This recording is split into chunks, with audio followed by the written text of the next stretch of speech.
10월 9일 월요일 삶의 기적을 일으키는 30분 예배를 시작하도록 하겠습니다.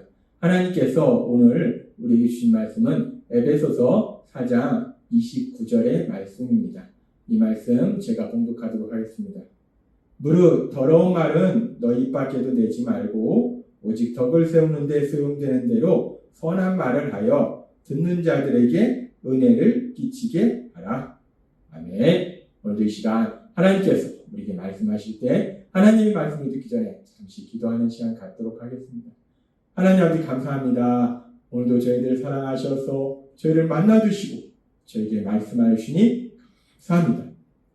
하나님 아버지 오늘도 하나님께서 저에게 말씀하실 때 그렇게 언제나 저희를 사랑하시고 저희와 함께 하시고 저희의 삶 속에 능력을 역사하신 하나님, 그 하나님을 기억하고 믿음으로 인해서 이 험하고 악한 세상을 내 생각이나 내 능력으로 살아가는 것이 아니오 우리를 사랑하신 하나님, 그 하나님의 말씀대로 그 하나님의 능력으로 세상을 살아가는 저희가 될 수 있도록 은혜 베풀어 주옵소서.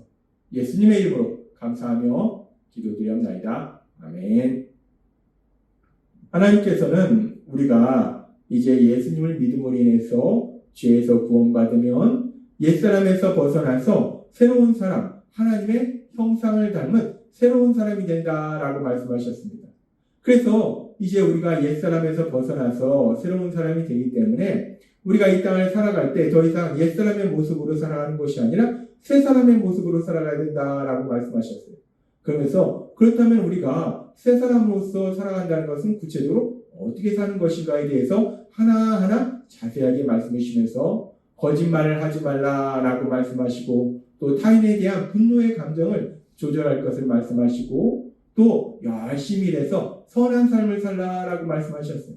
그렇게 말씀하시고 하나님께서는 또 말씀하실 때 에베소서 4장 29절은 이렇게 말씀합니다. 무릇 더러운 말은 너희 입 밖에도 내지 말고 오직 덕을 세우는 데 소용되는 대로 선한 말을 하여 듣는 자들에게 은혜를 끼치게 하라라고 말씀하셨어요. 우리가 이제 새 사람으로 살아간다는 것은 더러운 말을 하지 아니하고 선한 말을 하는 삶을 살아야 된다라고 말씀하셨어요. 그래서 하나님께서는 그 더러운 말이 어떤 말인지, 더러운 말의 대표적인 것은 거짓말이요, 또 더러운 말은 비판, 정죄, 질책 등의 말이 더러운 말이다라고 말씀하셨어요. 그리고 오늘은 이제 하나님께서 그렇다면 그렇게 더러운 말은 거짓말이 더러운 말이고 비판, 정죄, 질책 등의 말이 더러운 말이라면 그렇다면 선한 말은 어떤 말이 선한 말인가? 그 선한 말에 대해서 우리에게 말씀해 주십니다. 하나님께서 우리가 선한 말을 하라라고 말씀하시는데 선한 말이 어떤 말인가? 이 선한 말이라는 것이 우리가 단순히 생각할 때 어떤 표현이 아름다운 말, 어떤 문학적인 말, 이런 말이 선한 말이 아니라 하나님께서 말씀하시는 선한 말이 어떤 말인가? 우리가 지금 이 말씀을 다시 한번 살펴보면 선한 말을 하여 라는 말씀 앞에 뭐라고 말씀하냐면 덕을 세우는 데 소용되는 대로 선한 말. 이 선한 말이라는 게 그렇구나. 선한 말은 덕을 세우는 데 소용되는 것이 선한 말이구나 라고 이 말씀을 통해서 알 수 있어요. 근데 그렇게 선한 말이 덕을 세우는 데 소용되는 말이 선한 말이다 라는 걸 알 수 있는데 근데 문제는 덕을 세우는 데 소용된다. 덕을 세우는 데 소용된다. 이 말의 의미를 우리가 알 것도 같고 모를 것 같고 아주 애매합니다. 이 덕을 세우는 데 소용된다는 게 도대체 뭘 의미하는 것일까? 애매해요.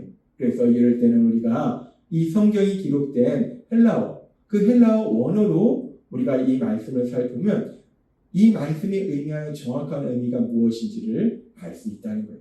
그래서 이 덕을 세우는 데 소용되는 선한 말이라는 이 말씀을 헬라어로 살펴보면 이렇게 말씀합니다. 티스 아가소스 프로스 오이코드멘 테스 크레이아스. 덕을 세우는 데 소용되는 대로 선한 말. 그 말을 헬라어로 표현하면 이렇게 표현된다. 거예요. 지금 이 말씀에서 보면 티스 아가소스라는 말은 선한 말이라는 거예요. 프로스 오이코드멘이라는 것은 세우기 위해라는 뜻이에요. 세운다는 것은 뭔가 건물을 세우고 뭐 이런 걸 의미하는 거예요. 세우기 위해. 그리고 이제 테스 크레이아스. 우리가 한글 성경에는 덕을 세우기 위해 소용되는 이라고 표현되는데 이 한글석에 덕을이라고 표현되는 것을 우리가 헬라어 원어로 살피면 크레이아스라는 단어를 사용하는데 이 단어는 필요라는 단어예요. 따라서 이 헬라어 원어로 우리가 이 말씀을 살피면 필요를 세우기 위한 선한 말. 즉 선한 말이라는 것은 필요를 세우는 것이 선한 말이라는 거예요. 근데 필요를 세운다. 이것도 좀 애매합니다. 그럼 이 말씀 우리가 어떻게 해석하면 좋을까? 필요를 세운다. 필요를 채워준다. 필요를 충족시켜준다라고 이 말씀을 해석하면 적당할 것 같아요. 따라서 덕을 세우는 데 소용되는 대로라는 이 말씀은 결국 필요를 채우는 이라는 말씀이라는 거예요. 선한 말이라는 게 어떤 말이 선한 말인가? 필요를 채워주는 말이 선한 말이다. 사람들이 필요로 하는 그 필요를 채워주는 말이 선한 말이다라고 우리가 알 수 있다는 거예요. 그렇습니다. 선한 말이라는 것은 결국 사람들이 필요로 하는 부분을 채워주는 거, 충족시켜주는 거, 그것이 선한 말이라는 거예요. 그렇다면 이제 우리가 이 말씀을 조금 더 깊이 묵상해 볼 때 그렇게 선한 말이라는 것이 사람들의 필요를 채워주는 것, 충족시켜주는 것이 선한 말인데 그렇다면 이 세상을 살아가고 있는 사람들은 무엇을 필요로 하고 있을까? 그들이 필요로 하는 것이 무엇일까? 우리가 그 필요를 알아야지 그 필요를 충족시켜줄 수 있어요. 그 필요를 채워줄 수 있어요. 그래서 우리가 그 부분에 대해서 생각할 때 이 세상의 사람들에 대해서 특별히 사람들의 심리에 대해서 연구하는 학문이 심리학입니다. 이 심리학을 연구하는 심리학자 중에 이 메슬로라는 사람이 아주 유명한 그런 연구를 하면서 그 연구 결과를 사람들한테 얘기했는데 이 메슬로는 이 사람들이 이 땅을 살아갈 때 기본적으로 필요한 것들이 무엇이 있는가를 연구했어요. 그래서 사람들은 이 세상을 살기 위해서 이러이러한 것들을 필요로 하는구나. 그러면서 사람들이 필요로 하는 것들, 그것을 우리가 욕구라고 하는데 그 욕구 5단계에 대해서 이야기하고 있습니다. 그래서 이 메슬로라는 심리학자가 얘기하는 사람들이 필요로 하는 그 욕구 5단계, 그 욕구 5단계 중에서 첫 번째가 뭐냐면 생존의 욕구라는 거예요. 사람들이 무엇을 필요로 하는가? 살아남기를 필요로 한다는 거예요. 살아남기 위해서 물과 음식과 잠을 자는 거, 이런 걸 필요로 한다는 거예요. 일단 사람이 살아야 되니까 살기 위해서 가장 기본적으로 필요한 게 뭐냐? 생존을 해서 필요한 거예요. 그래서 생존 욕구다라고 얘기해요. 이 두 번째는 어떤 욕구냐? 안전의 욕구예요. 이렇게 살 뿐만 아니라 또 위험으로부터 보호되는 안전함을 사람들은 필요로 한다는 거예요. 그리고 세 번째가 어떤 욕구냐? 사회적 욕구를 얘기합니다. 우리가 흔히 얘기하듯이 사람은 혼자 사는 것이 아니라 사회적 동물이기 때문에 사람들과의 관계 속에서 살아가야 된다. 그래서 사람들과 관계 속에서 살아가고자 하는 그런 필요를 느낀다라고 얘기해요. 그리고 네 번째가 뭐냐면 존경의 욕구를 얘기합니다. 자신의 능력이나 한 일에 대해서 인정받고자 하는 그런 필요성을 느낀다. 그래서 인정받고자 한다라는 거예요. 이 네 번째 욕구가 우리가 인정받고 싶은 욕구다라고 얘기할 수 있어요. 그리고 다섯 번째는 자아실현의 욕구. 내가 가진 능력이나 내가 가진 그 재능을 가지고 뭔가를 펼치고자 하는 그런 욕구를 가지고 있다는 거예요. 그러면서 이 메슬로라는 심리학자가 그렇게 우리 사람들이 누구나 필요로 하는 것들이 무엇인가 라는 걸 살펴봤을 때 네 번째 단계에서 존경 욕구에 대해서 얘기하는데 그 존경 욕구라는 게 무엇이냐? 인정받고 싶은 욕구라는 거예요. 사람은 누구나 인정받고 싶은 그런 욕구가 있다는 거예요. 즉 사람은 누구나 인정받는 것을 필요로 한다는 거예요. 인정받는 것을 필요로 하는 거예요. 사람들이 필요로 하는 것이 무엇인가? 여러 가지가 있지만 그 중에 중요한 것이 뭐냐? 인정받는 것을 필요로 한다라고 이 메슬로라는 심리학자는 사람들의 심리에 대해서 연구하면서 말하고 있어요. 그리고 또 우리가 사람들 사이에 어떻게 하면 인간관계를 잘할 수 있는가에 대해서 많은 사람들을 연구해서 책으로 써냈던 이 데일 카네기라는 사람이 있습니다. 이 데일 카네기라는 사람이 인간관계론에 사람들과의 관계 속에서 좋은 관계를 유지하기 위해서 필요한 것에 대해서 얘기하면서 그 얘기 중에 이런 얘기를 합니다. 비판하지 않고 비난하지 않고 불평하지 않기. 이런 말이 있어요. 이 얘기는 결국 사람들을 비판이나 정죄 질책하지 않는 것이 중요하고 사람들은 칭찬받기를 원한다는 거예요. 인정받기를 원한다는 거예요. 그래서 사람들과 좋은 관계를 유지하기 위해서 그들이 필요한 거, 즉 인정받고 싶어하는 그런 필요를 채워주는 거. 그래서 사람들을 인정해주는 것이 중요하다라고 이 데일 카네기라는 사람은 말하고 있습니다. 그렇습니다. 우리가 이 땅을 살아가면서 많은 사람들이 우리 사람이 살아갈 때 필요한 것이 무엇인가에 대해서 경험을 통해서 사람들을 통해서 연구해 보니까 사람이 이 땅을 살아가기 위해서 필요한 것 중에서 아주 중요한 것이 무엇이냐? 인정받는 것. 다른 사람으로부터 인정받는 것. 그렇게 인정받는 것을 필요로 한다라고 이야기하더라는 것. 그렇게 인정받는 것을 사람들은 필요로 하는데 그렇게 인정받고자 하는 그런 욕구, 인정받고 싶어하는 사람들의 필요성을 우리가 성경을 통해서도 우리가 볼 수 있어요. 성경에 보면은 블레셋과의 전쟁에서 돌아온 사울, 그 사울이 이 블레셋과에서 전쟁에서 돌아왔을 때에 성경에서 사무엘상 18장 7절과 8절에서 9절은 이렇게 말씀합니다. 그들은 이렇게 노래하였다. 사울이 죽인 자는 수천 명이요 다윗이 죽인 자는 수만 명이라네. 사울은 이 노래를 듣고 대단히 불쾌하여 혼잣말로 중얼거렸다. 도대체 이것이 어찌 된 셈인가? 저들이 다윗에게는 수만을 돌리고 나에게는 수천을 돌리다니. 다음번에는 저들이 다윗을 자기들의 왕으로 세우겠구나.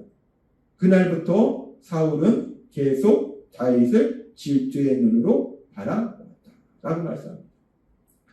이 사울이 전쟁을 하고 돌아오는데 그 전쟁이 마침 블레셋의 거인 장군 골리앗이 나오는 전쟁이었어요. 그래서 우리가 알다시피 그 골리앗을 물찌른 게 누구냐? 다윗이라는 거예요. 그래서 이제 이스라엘 백성이 큰 승리를 거두고 돌아오는데 백성들이 그 사실들을 다 알기 때문에 뭐라고 얘기하는가? 지금 여기처럼 사울은 수천이요 다윗은 만만이야. 그러니까 이 사울이 이스라엘 왕인데 그래서 이스라엘 왕이기 때문에 사울은 자신이 가장 용맹스러운 그 능력 있는 용사로 인정받기를 원하는데 그런데 백성은 그 왕인 사울보다 이 다윗을 더 능력 있는 용사로 인정하더라는 거예요. 그러니까 이 일로 인해서 이 사울이 화가 나고 그래서 그 뒤에 계속해서 다윗을 시기 싫다고 죽이려고 하는 그런 일들이라는 것을 우리가 볼 수 있다.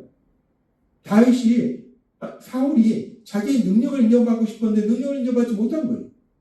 그리고 이런 부분에 대해서 그렇게 능력을 인정받고 싶어하는 그런 부분에 대해서 우리가 성경의 다른 부분에서 또 말씀을 통해서 알 수 있는데 우리가 알다시피 구원자로 오신 예수님, 그 예수님이 이 땅에서 3년간의 사역을 행하실 때 예수님에게 제자들이 있었어요. 12명의 제자들이 있었는데 그렇게 예수님이 12명의 제자들과 함께 공생의 사역을 하는 중에 어떤 일이 있었는가 성경에 보면 아주 재밌는 이야기를 하고 있습니다.